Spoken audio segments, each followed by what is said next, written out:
Good morning, this is Nikhil Casino, heavy equipment technician, mechanic. Today, as you see in my backside, we have a road roller with a vibrator, Caterpillar. This one is having a problem with the tank inside. Have the water leak, so the water is leaking too much. So now in my video I will show you how the safety to work in an extreme condition with this kind of machine. So this machine is regularly having trouble with the water tank, so in the center. So as you can see here, this one, so have the leakings here.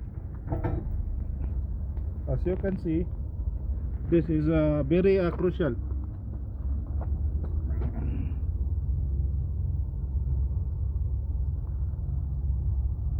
As you can see, have the water leak. So I check. As I check, we need to pull out the cabin. This one, this four bolts here, we need to take out. And first we have to take the safety precautions. So we will remove this key, the shut off or the knife switch key for the battery. So all the system is in electrical side will be shut down and not alive. Okay, so we have to see the 360 check up. And this is road roller is cb5 534. We will doing 360 check up also these pipes, so it will be also check if it's good for the reliability and the quality of the work. And also this one check, and the fan also. So have the broken lights also, but they replace another, but they do not put in the standard. So that's a very big problem during operation. This one also not in condition. And this machine need also to clean. Have also diesel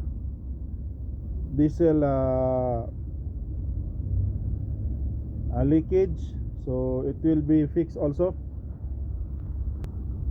But our main job order, according to my job order, is we need to fix the leakage of the water tank. So we will pull out this cabin.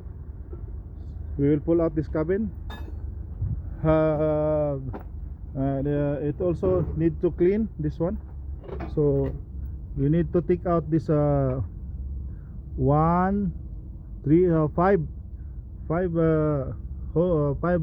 hydraulic hose, and two, as you can see, two socket for the electrical.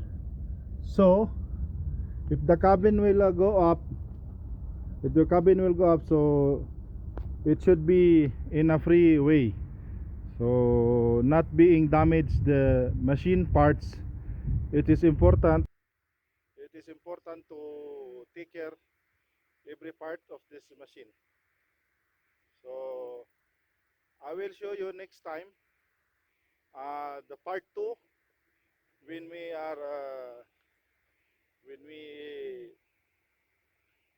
start to pull up to uninstall the cabin. So I have also my co-worker, my helper, Frank is from Ghana,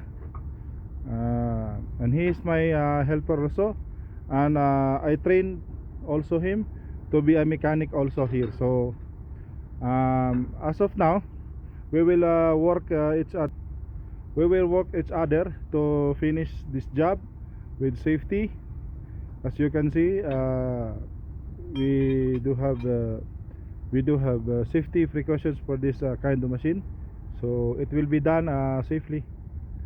So in part 2, we will show you how it is been the cabin will be pull out. Thank you and good morning.